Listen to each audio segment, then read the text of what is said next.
வணக்கம் நண்பர்களே, நான் Manikandan. This is Mani's travels with hope. இது மாதிரி தொடர்ந்து பல வீடியோக்கள் வரப்போது. அதுக்கு நீங்கள் செய்ய வேண்டியது எல்லாம் நம்ம சேனலை சப்ஸ்கிரைப் பண்ணி ஆதரவு கொடுக்க வேண்டியது மட்டும்தான். இன்றைக்கி இந்த வீடியோவில் கோயம்புத்தூருக்கும் பெங்களூருக்கும் 2 சிறப்பு ரயில்கள் அறிவிக்கப்பட்டிருக்கிறது. இரண்டுமே வேறு வேறு நேரத்தில் வேறு வேறு நாட்களில் அறிவிக்கப்பட்டிருக்கிறது. ஓணம் பண்டிகை கொண்டாடப்படுவதை ஒட்டி கர்நாடக மாநிலம் மைசூரில் இருந்து ட்ரெயின் நம்பர் 06227 அப்படிங்கிற நம்பரில் ஆகஸ்ட் மாதம் 25ஆம் தேதி செவ்வாய்க்கிழமை இந்த சிறப்பு ரயிலானது புறப்பட இருக்கிறது. 20 பெட்டிகள் இருக்கிறது.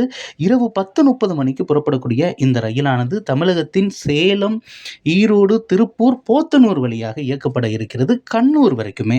கண்ணூருக்கு இந்த ரயிலானது மறுநாள் பிற்பகல் 2 மணிக்கு போய் சேர்கிறது.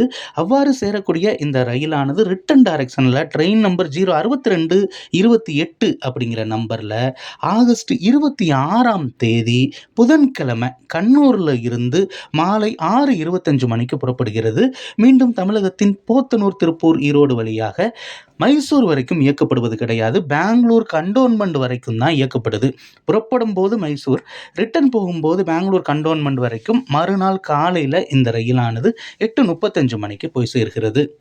அதே மாதிரி இன்னொரு சிறப்பு ரயில் இயக்கப்பட இருக்கிறது. ட்ரெயின் நம்பர் 06229 அப்படிங்கிற நம்பரில் ஆகஸ்ட் மாதம் 29ஆம் தேதி சனிக்கிழமை இரவு 11:55 மணிக்கு புறப்படக்கூடிய ரயில் மைசூரிலிருந்து கண்ணூர் வரைக்கும் தான் இயக்கப்படுது. முன்னாடி சொன்ன அதே ரூட்டு வழியாகத்தான் இயக்கப்படுகிறது.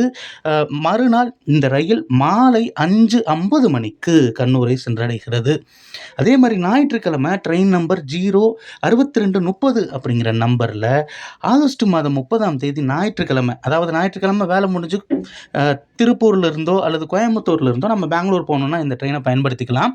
இந்த ரயில் புறப்படக்கூடிய நேரம் அப்படின்னு பார்த்தோன்னா 7:45 மணிக்கு மாலை கண்ணூரிலிருந்து புறப்பட்டு மறுநாள் காலையில் 10 மணிக்கெல்லாம் பெங்களூர் கண்டோன்மெண்ட் ரயில் நிலையத்தை வந்து அடைந்து விடுகிறது. இந்த ரயிலை பயன்படுத்தி நம்ம பெங்களூருக்கு செல்வதற்கு வசதியாக இருக்கும். ஏன்னா இது காலை நேரத்தில் 10 மணிக்கெல்லாம் போய் சேர்ந்துடுறது அப்படிங்கிறதுனால நம்ம வேலைக்கு செல்வதற்கும் வசதியான ரயிலாக பார்க்கப்படுகிறது. 2 சிறப்பு ரயில்கள் இயக்கப்பட இருக்கிறது. இரண்டும் வேறு வேறு நேரங்களில் வேறு வேறு நாட்களில் இயக்கப்பட இருக்கிறது. எல்லாமே ஓணம் பண்டிகைக்காக இயக்கப்படக்கூடிய ரயில்களாக இருக்கிறது.